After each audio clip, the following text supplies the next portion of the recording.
Today we're going to consider some thoughts from Psalm 118. In the 118th Psalm, the psalmist begins by praising God for His goodness. 4 times in the first 4 verses, he said, "For His loving kindness is everlasting." He recognized the goodness of God, that God had blessed him, God had provided for him, and God would continue to do so. And so because of this, he knew that God was the one that he could turn to during times of trouble. So that's what he talked about beginning in verse 5. He says, "From my distress I called upon the Lord, and the Lord answered me, and set me in a large place. The Lord is for me, I will not fear. What can man do to me? The Lord is for me among those who help me. Therefore I will look with satisfaction on those who hate me." There in the middle part of that section that we read, where he said, "The Lord is for me, I will not fear. What will man do to me?" The Hebrew writer quoted that in Hebrews 13 and verse 6.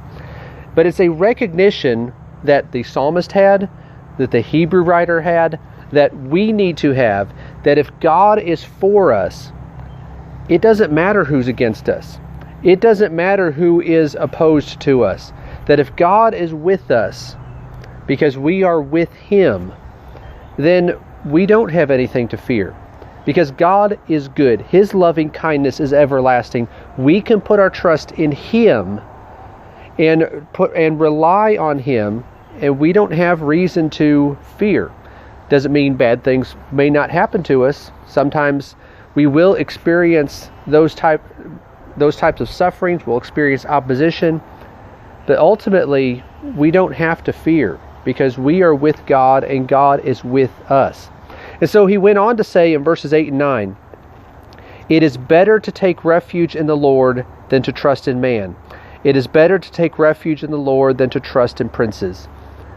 When we experience trouble, where do we turn to help, or where do we put our trust? There are a lot of people who are tempted to put their trust in someone else to help them. Or they're tempted to put their trust in, as the psalmist said, in princes. We could say in those who are the authorities, those who are leaders over us. And many people put their trust in them, that if things go wrong, well, we have to rely on them. Well, we might receive help from others. Sometimes those who rule over us may be able to do good, but that's not where we put our trust. That's not our first thought to go to them, or it shouldn't be. The first thought needs to be to go to God, to make our appeal to Him, to trust in Him. As the psalmist said, a reminder for all of us, it is better to trust in the Lord than to trust in anyone else. It doesn't matter how close we are to someone.